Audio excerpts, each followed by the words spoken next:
想問下大家，睇過《西遊記》原著嘅朋友有幾多啊？我發現咧，好多朋友啊，連三隻犀牛精死得好慘都唔知噶噃，因為電視劇係冇拍佢哋被殺噶嘛。嗱，再一次提醒下，原著同電視劇係完全唔同嘅。電視係童話故事，原著係諷刺小說，非常之黑暗嘅。嗱，上集講到啊，犀牛精呢一回咧，其實仲隱藏咗觀音嘅秘密。追加嘅朋友點個讚，我先有動力耕落去噶嘛。原文再續，書接上一回啊，嗱，犀牛精呢一回嘅故事啊結束咗啦。老君、玉帝、如來三方達到咗另外一個合作嘅平衡點。本集要解開一個好多朋友嘅疑問啊，就係點解三隻千年嘅犀牛精竟然會完全唔知道取經團隊嘅消息嘅呢？淨係靠太上老君真係可以喺西方如來嘅地方將如來嘅消息封鎖得咁好咩？所以上集嘅結尾我提到，老君之所以可以封鎖住如來嘅消息，係因為呢幾百年嚟，老君同觀音有合作，有觀音嘅暗中幫手封鎖住如來嘅消息。嗱，大家睇咗解密咁耐啊，應該知道觀音背後係隱藏住好多秘密嘅。首先，點解我推理金平府犀牛精呢一回嘅背後，老君有觀音嘅暗中幫手呢？證據喺邊度啊？大家回憶一下通天河李魚精嗰回啊，無獨有偶，觀音蓮花池嘅李魚精佢亦都係唔認得孫悟空噶噃，大家記得嘛？第49回，孫悟空三兄弟打李魚精，李魚精完全唔認得孫悟空三兄弟，仲係如來嘅臥底貴魚精話俾李魚精知道孫悟空嘅來歷。但係李魚精又知道唐僧肉可以長生嘅消息，但係偏偏又唔知道唐僧三個徒弟嘅消息，點解啊？咪就係因為佢嘅主人觀音封鎖咗消息咯。大家回憶下前面解密，通天河係觀音嘅長生實驗基地，同老君合作。通天河係老君女兒國嘅保護屏障啊嘛。當時通天河嘅實驗基地存在9年，當時觀音呢係想李魚精真係殺唐僧，破壞如來嘅取經團隊嘅，所以當時觀音用嘅手段就係放消息俾李魚精知唐僧肉可以長生，但係就封鎖咗孫悟空三兄弟嘅消息，唔俾李魚精知道孫悟空嘅來歷。因為如果李魚精預先知道孫悟空咁勁啊，佢仲邊度夠膽執行觀音嘅任務啊？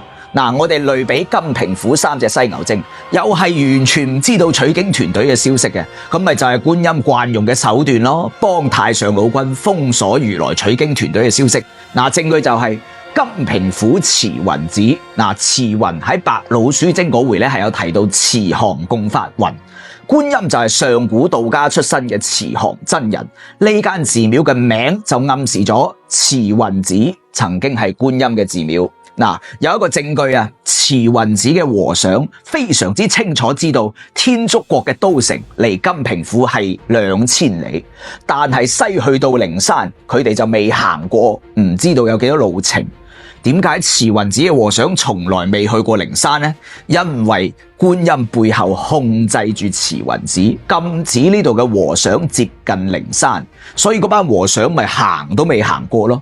再睇下金平府呢個名啊，諧音就係金平，金錢嘅金，淨平嘅平，金就係金錢。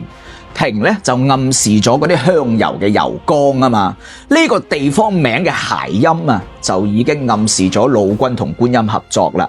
1000年嚟收老百姓嘅香油，嗱，老君煉丹係需要金錢噶嘛，觀音咧又係研究淨瓶嘅專家，呢個就係《西遊記》行文邏輯嘅文字梗啦。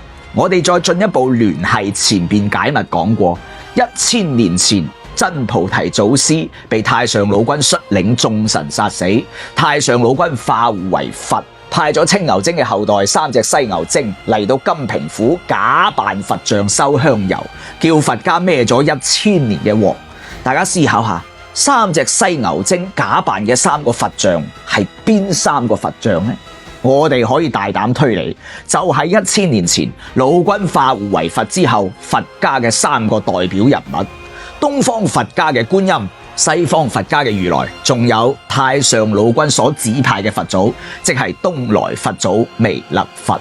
1000年後嘅今日，局勢完全變化啦。彌勒佛同觀音先後喺小西天同無底洞兩站投降咗如來，如來一統咗東西兩方嘅佛家，呢個就係如來手上而家最大嘅籌碼啦。如來成為西方霸主已經成為事實，東方佛家真正嘅大佬七佛之師觀音投降咗如來。太上老君已經知道冇辦法阻止到如來嘅崛起啦，所以道家咧就只可以選擇同佛家合作啦，唔可以再同佛家對抗，因為利益行頭，一直咁對抗落去對大家冇好處噶嘛。前面解密講過啦，觀音參與過上古嘅大禹治水，佢慈航真人嘅身份源於道家，佢係水系嘅大神。觀音某程度上係控制住《西遊記》世界嘅水族噶嘛，而家佢投降如來，咁咪即係話某程度上《西遊記》世界嘅水族而家就歸晒如來所管轄啦噃。咁你話如來而家係咪越嚟越多本錢呢？上集最後啊，我提到一個問題，點解道家同埋佛家都咁重視觀音？觀音1000年嚟究竟有啲咩強大嘅本錢？嗱，要解答呢個問題呢，我哋就要從觀音係水系大神嘅角度去揾證據啦。大家回憶下，觀音最慣用嘅法術係乜嘢？一個係淨瓶楊柳，另外一個就係蓮花。嗱，蓮花就係解密嘅重點啦。大家回憶下，觀音幾時用過蓮花嘅法術？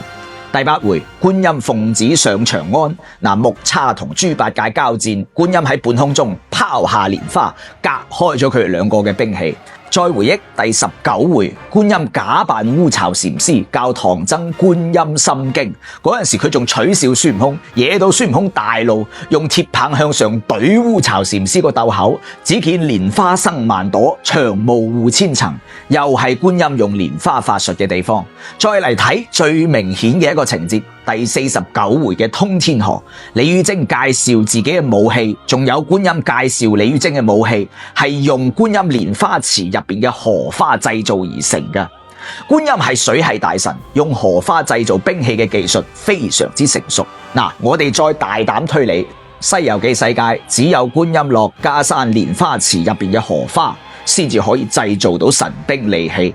觀音1000年前從道家轉成佛家，佢係佛道兼修嘅大神。呢度我哋要對比一個人，就係上古3清4帝之一嘅太乙救苦天尊，即係九頭獅子九靈元聖嘅主人啊。前面解密講過，佢而家係太上老君嘅心腹。咁大家留意啦，太乙救苦天尊個名入邊係有救苦2個字噶噃。觀音嘅全名叫乜嘢啊？大家回憶下，觀音嘅全名叫做南無大慈大悲救苦救難靈感觀世音菩薩，都係有救苦2個字噶噃。我哋就對比下觀音同埋救苦天尊呢2個人。觀音同救苦天尊咧都非常之有錢噶噃。大家記唔記得觀音落迦山朝陰洞嘅地板啊，係用嗰啲好名貴嘅海龜嘅龜殼玳瑁嚟鋪噶嘛？救苦天尊咧，亦都通過九靈元聖向玉華苑斂財，2條友都好有錢嘅。《西遊記》係明朝嘅諷刺小說，但凡個名入邊帶有救苦2個字嘅神仙咧，都好有錢噶噃。諷刺咗啲乜嘢？即係話救苦救難從來都唔係無常嘅，有錢先會救你啊，冇錢揾鬼睬你啊！呢個咪就係諷刺嘅心意咯。嗱，呢個係題外話。其實我想講嘅係點解太上老君會喺道家入邊安排一個太乙救苦天尊嘅職位嘅呢？我哋大膽推測，上古時候觀音係道家嘅慈航真人，佢喺道家嘅地位就相當於而家嘅太乙救苦天尊。但係觀音跳咗槽啊嘛，佢從修道變成修佛，道家冇咗慈航真人啦，咁老君呢就安排咗一個太乙救苦天尊。太乙救苦天尊某程度上啊，就相當於道家入邊嘅觀音咯。嗱，證據喺邊度啊？大家睇下第90回，孫悟空去東天門揾太乙救苦天尊，只見天尊高坐9色蓮花座。佢一個道家嘅大神，同觀音一樣係坐蓮花座噶喎。唔單止個名同觀音一樣啊，有救苦2個字好相似，就連配置蓮花座都咁相似噃。大家再揾下成本《西遊記》原著啊，道家坐蓮台嘅大神呢，好似就只有救苦天尊一個啫噃。大家再留意第77回，如來佛祖嘅蓮花台叫做九品寶蓮台，太乙救苦天尊坐九色蓮花座，如來坐九品寶蓮台。通天河觀音介紹李瑀貞嘅武器叫做九反銅錘，全部都有個九字嘅。咁我哋又可以推理啦，《西遊記》世界所有神仙嘅蓮台都係來源於觀音落家山嘅蓮花池。觀音點解會咁有錢啊？因為觀音有做蓮台生意，觀音係蓮台嘅供應商啊！大家記得嘛？《西遊記》世界嘅觀音同老君都係科技達人。佢哋製造咗好多法寶嘅，觀音專門研究淨瓶瓷器同埋蓮花蓮台，呢個亦都符合觀音七佛之師嘅身份，亦係觀音喺三界可以擁有咁高地位嘅其中一個原因啦。大家有冇發現啊？《西遊記》原著嗰啲大臣啊，個個都好識做生意噶噃，所以大家而家話觀音投降咗如來。咁觀音嘅生意而家就歸屬於如來嘅靈山總公司啦。你話如來而家擁有嘅本錢係咪越嚟越多啊？所以太上老君嘅道家就不得不同佛家合作啦。關於觀音呢個水系大神嘅秘密咧，係未講完嘅，後邊仲有嘅吓。好啦，言歸正傳，金平府1000年嚟原本係老君連同觀音合作收燈油嘅地方，再由老君發放香油俾西方嘅如來，而且咧要犀牛精假扮佛像，相當於叫佛家孭咗成1000年嘅鑊。而家犀牛精俾如來嘅取經團隊搞掂咗啦，三方大佬咧就將所有嘅責任都推喺犀牛精身上。話說犀牛精俾豬八戒用戒刀斬頭嚟殺死嘅，老朱用佛家嘅戒刀嚟殺犀牛精滅口。用戒刀有咩心意啊？就係對外嘅官方聲明咯。犀牛精詆毀佛家聲譽，被佛家殺死。其實老朱係幫太上老君滅口想投降佛家嘅犀牛精。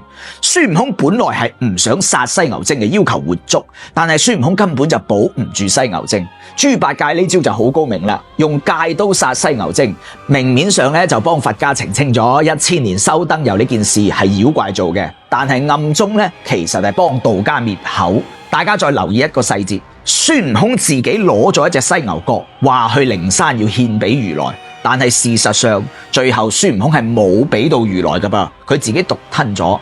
呢度就證明咗犀牛精嘅後台一定係道家，唔會係佛家。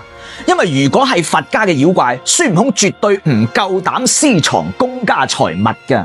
而今次孫悟空夠膽獨吞犀牛角，咁咪相當於攞咗份額外嘅獎金咯。嗱，老孫而家都係職場老油條嚟噶噃，越嚟越醒目啦吓。唐僧師徒喺金平府逗留咗個幾月，240家燈油大戶輪流請唐僧師徒食飯。唐僧為咗趕路啊，凌晨5更天就出發。豬八戒仲未瞓醒，抹抹面話：又係師父呢個長老冇正經啊！240家燈油大戶都請，我哋先食咗30幾餐飯啫，點解又要老豬挨餓啊？唐僧聽咗即刻就鬧豬八戒啦！你呢個懵佬啊，咪亂講啊！快啲起身，如果再嘴硬，我叫悟空攞金箍棒打牙！豬八戒聽咗師父要打佢啊，即刻慌晒手腳啦！師父點解而家變咗嘅？你以前好錫我愛我，念我蠢啊，又維護我，大佬要打我嗰陣時啊，你仲勸解噶？點解今日突然間話要打我啊？孫悟空就話啦：師父怪你為食誤咗路程啊，快啲執嘢啦，免打！嗱，唐僧今次鬧豬八戒係有原因嘅。大家諗下啦，唐僧行咗14年啦，本站見到豬八戒殺犀牛精啊，唐僧都明白啦，豬八戒係代表道家執行任務，夾硬啊逗留1個幾月，耽誤晒啲行程，唐僧梗係唔爽啦，所以咪發嬲咯。老豬係都要逗留個幾月，仲有一個暗示嘅，就係道家雖然同佛家瓜分咗利益合作，但係道家從呢一刻開始咧，就決定要限制如來傳教啦，唔可以俾佛家再進一步壯大啦。所以老豬咪拖得就拖咯，橫掂有咁多人請佢食飯。好啦，唐僧師徒而家繼續上路，終於要嚟到天竺國啦噃。唐僧最後一次被結婚飲喜酒，就係喺天竺國。廣寒宮嘅玉兔精準備出場啦！玉兔身上又隱藏住幾多秘密呢？原著仲有幾多情節係電視劇冇拍嘅呢？下回分解。